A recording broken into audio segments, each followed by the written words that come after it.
अनिरुद्ध जो अपने प्यार को एक्सेप्ट कर लेता है तो घर वालों के सामने जो सवाल उठती है, झनक बार बार ये साबित करना चाहती है कि आखिर अनिरुद्ध क्यों रोक रहा है उसे और क्या फीलिंग्स है उसके दिल की, ये सबके सामने बता। तो सच में तमाशा बहुत ज्यादा ग्रेट होता है। तो बात कर एपिसोड की स्टार्टिंग की तो घर से होती है। अब यहाँ पे अनिरुद्ध का डैड उसको ये समझा देता है कि देखो यार हमने बहुत स्ट्रगल किया और बताता है कि जब एक बार मेरे पापा के किसी ने इंसल्ट कर दिया था तो फिर हम गाँव वापस कभी नहीं गए और शायद हो सकता है इस आशीर्वाद सेरेमनी में हम गाँव से किसी को ना बुलाए। तो हम लोग को भी सब कुछ करना है लेकिन फिर भी घर में कोई प्रॉब्लम ना हो तो इस कारण तो उस लड़की को वापस श्रीनगर छोड़ के चले आ। अब ये बातें कहीं ना कहीं अनिरुद्ध को परेशान करने लगती है क्योंकि वो जानता है कि वो चाह के भी ये नहीं कर सकता है। लेकिन वहीं जब कुछ टाइम बाद झनक घर आती है तो तमाशा सबके सामने बहुत ज्यादा क्रिएट हो जाता है क्योंकि अब धीरे धीरे सवाल उठने लगते हैं उस पर कि आखिर वो कहाँ गए थे। हालांकि सब सारी बातें वो बता देती है लेकिन फिर भी जब उसके पर्सनल लाइफ पे सवाल उठता है तो वो बहुत भड़क जाती है। बल्कि वो तो इन लोगों को धमकी दे देती है कि आप लोगों ने जो मेरे साथ किया है ना, अगर मैं चाहूँ तो आप लोगों को जेल में डलवा सकती हूँ। और हाँ, अनिरुद्ध के डैड को भी आज बहुत खरी खोटी सुनाती है क्योंकि वो जानती है कि आप लॉयर होकर के आप एक क्रिमिनल का साथ दे रहे हैं तो बहुत गलत है। आप तेजस को अच्छा दिखा रहे हैं हमारी नजरों में और हर बार आप ये साबित करना चाहते हैं कि हम चले क्यों नहीं जाते।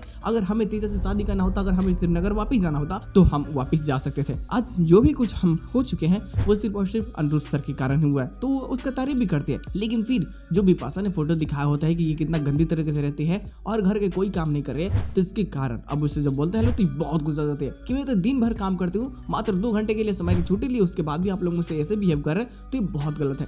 वो अनिरुद्ध को बोल देती है कि आखिर आप बताओ मैं क्या करूं, मुझे चली जाऊं यहाँ से कहीं दूर। तो अनिरुद्ध बोलता है कि मैं अभी कुछ नहीं बोल सकता। हालांकि जोर्डन पूरी कोशिश करता है कि अनिरुद्ध इस पर सपोर्ट करे झनक का और ऐसा अगर करता है तो तुम समझ सकते हो कि वो अपने प्यार को एक्सेप्ट करेगा। लेकिन फिर जब बातें धीरे धीरे बढ़ने लगती है और बिपाशा को बहुत ज्यादा उड़ने लगती है और झनक पर कुछ ज्यादा उल्टे सीधे इल्जाम लगाती, उससे पहले ही झनक बोल देते हैं कि आगे ठीक है मेरे पे इल्जाम लग रहा है तो पूछिए जरा इनसे कि ये रात को क्या करने के लिए गए थे जहाँ पे शूटिंग हो रहा था।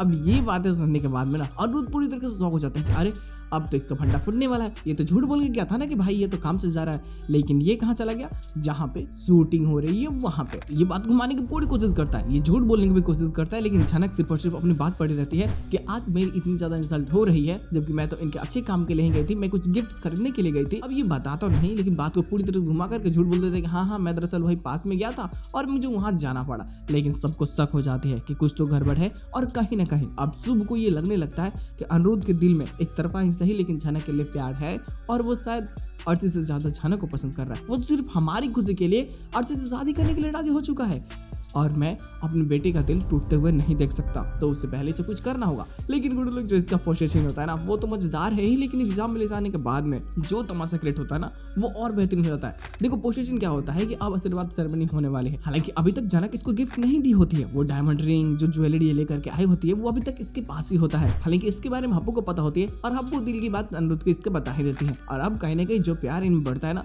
वो पड़वान धीरे धीरे चढ़ जाता है जो काफी बेहतरीन है। लेकिन वही कुछ पल बाद इसको एग्जाम के लिए निकलना होता है तो आशीर्वाद सेरेमनी के जस्ट बाद ये अब एग्जाम देने के लिए अकेले जाने का फैसला कर लेती है। लेकिन जब अकेले जाती है तो अनिरुद्ध वहां साथ नहीं होता। लेकिन बाद में जो इसका होता है ये हो सकता है इमेजिनेशन हो या फिर कुछ और हो सकता है कि अनिरुद्ध साथ भी चला जाए।